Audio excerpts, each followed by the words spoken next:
Bien, si j'osais, je vous dirais que si on prenait bien en charge les enfants, cette journée n'aurait pas de raison d'être.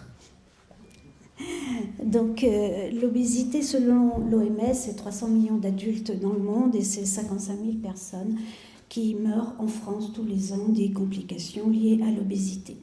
Alors qu'est-ce que c'est que l'obésité ?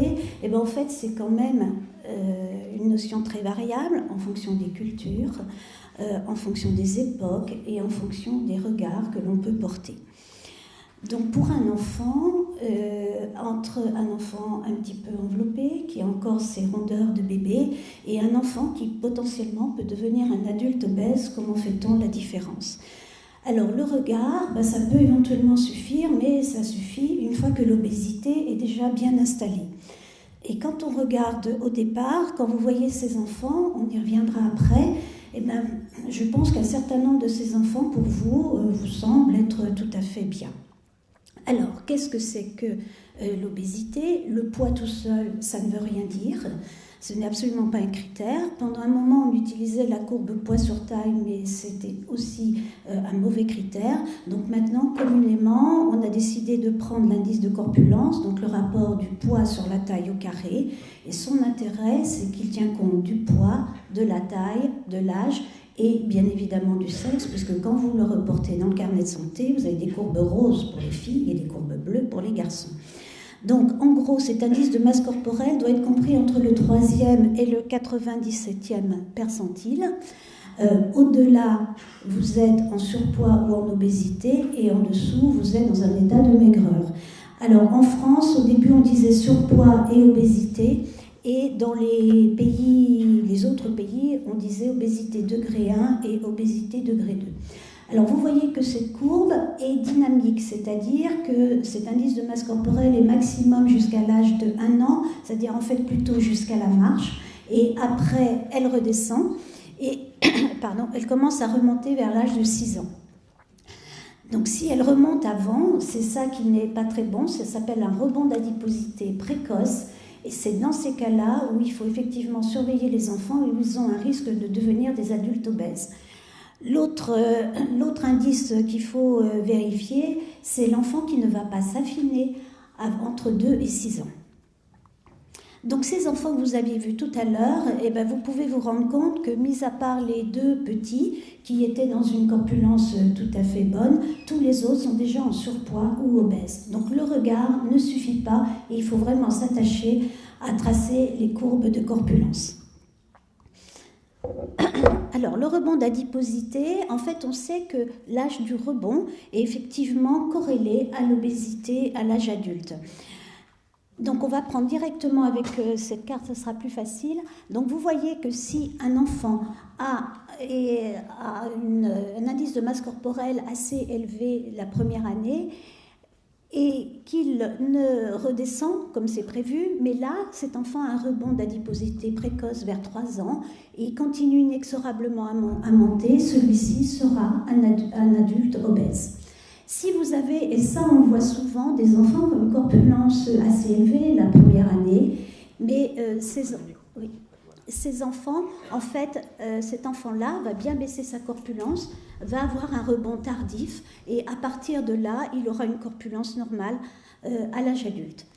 Le piège, ce sont ces enfants qui ont une corpulence très basse au départ et qui, tout tranquillement, vers l'âge de 4-5 ans, commencent à franchir les couloirs pour arriver soit dans le haut de la courbe, soit au-delà de la courbe. Alors ceux-là, on a tendance à dire, il était un peu trop fin, donc il reprend un peu, c'est pas grave. Mais le c'est pas grave du départ, finalement, s'amplifie et après, ces enfants-là peuvent tout à fait se retrouver en surpoids.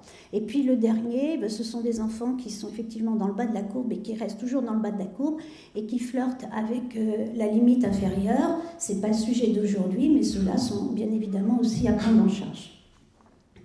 Donc, est-ce qu'un enfant obèse est condamné à devenir un adulte obèse ? Eh bien, on sait qu'après l'âge de 8 ans, oui, il y a vraiment une corrélation entre l'obésité infantile et l'obésité adulte.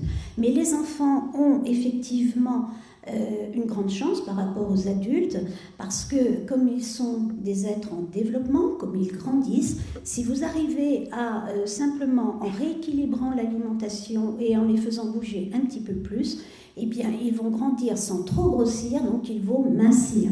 Donc c'est ça qui est important, de prendre en charge les enfants précocement. Dès que vous voyez qu'il y a un rebond d'adiposité, il faut tout de suite reprendre, et ça c'est assez facile à faire. Vous demandez aux parents de noter sur une semaine tout ce qu'ils vont manger dans la journée aux différents repas et comment ils vont bouger.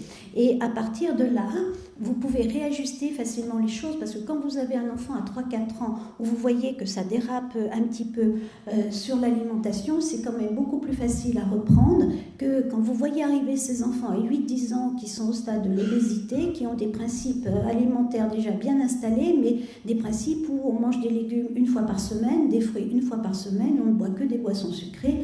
Donc là, ça devient extrêmement compliqué à faire bouger les choses. Donc pourquoi on s'alarme ? Ça, Patrick vous en a parlé un petit peu tout à l'heure. Pour les enfants de 6 ans, on voit qu'en 1980, il y avait 5,1% des enfants qui étaient en surpoids, et en 2000, on était passé à 18%. Et les enfants obèses, on était à 3,8%. En 2000 est apparu le premier plan national nutrition santé. Et est-ce lié à ça? Est-ce lié à une prise de conscience? En tout cas, les choses se sont un petit peu, tout petit peu, améliorées depuis. Mais nous ne sommes pas tous égaux devant l'obésité, parce que comme vous pouvez voir là, donc vous avez en bleu, c'était en 2000, en vert en 2006, et bien quand on est dans une école publique en ZEP, et bien on a beaucoup plus de risques d'obésité que quand on est dans le privé. Pourquoi ? Souvent parce que dans ces classes-là des familles, les enfants prennent beaucoup plus de boissons sucrées, mangent beaucoup moins de légumes et de fruits, ça coûte cher les fruits et les légumes, donc ils en mangent nettement moins, et ils se passent beaucoup plus de temps devant les écrans. Pour la Bourgogne, on vous l'a dit aussi, en 2000 c'était 15,4% et en 2006 11,4%, donc ça a régressé un petit peu. Donc l'obésité, c'est la pathologie pédiatrique la plus fréquente des pays industrialisés. Les répercussions, vous les connaissez, hein, les répercussions psychologiques, les complications cardiovasculaires, le diabète, l'hyperlipidémie, les complications orthopédiques et les syndromes d'apnée du sommeil. Alors plus particulièrement chez les enfants, c'est la perte d'estime de soi. Les enfants dans les cours d'école ne se font absolument pas de cadeaux, et c'est vrai que ces enfants sont en même temps assez déprimés devant les moqueries de leurs petits copains. Le risque pour des enfants en croissance, ce sont les problèmes articulaires, particulièrement au niveau du genou, et l'ostéonécrose de la tête fémorale dans les très grandes obésités. Et enfin, les syndromes d'apnée du sommeil. Les enfants ayant un mauvais sommeil, dans la journée, vont avoir des phases de somnolence, et donc au niveau de l'école, une répercussion parce qu'une possibilité de mémorisation et d'attention beaucoup plus faible. Donc l'intérêt, c'est vraiment de calculer le dépistage, de faire le dépistage, de calculer l'indice de masse corporelle et de tracer les courbes sur les carnets de santé. Maintenant, si vous êtes informatisé, dans les logiciels, ça apparaît en règle générale automatiquement, mais c'est extrêmement important de le faire au minimum une fois par an, l'idéal étant 2 fois dans l'année. Parce que si vous arrivez à prévenir l'obésité, eh bien c'est un jeu d'enfant, alors que la combattre, c'est un casse-tête d'adulte. Merci.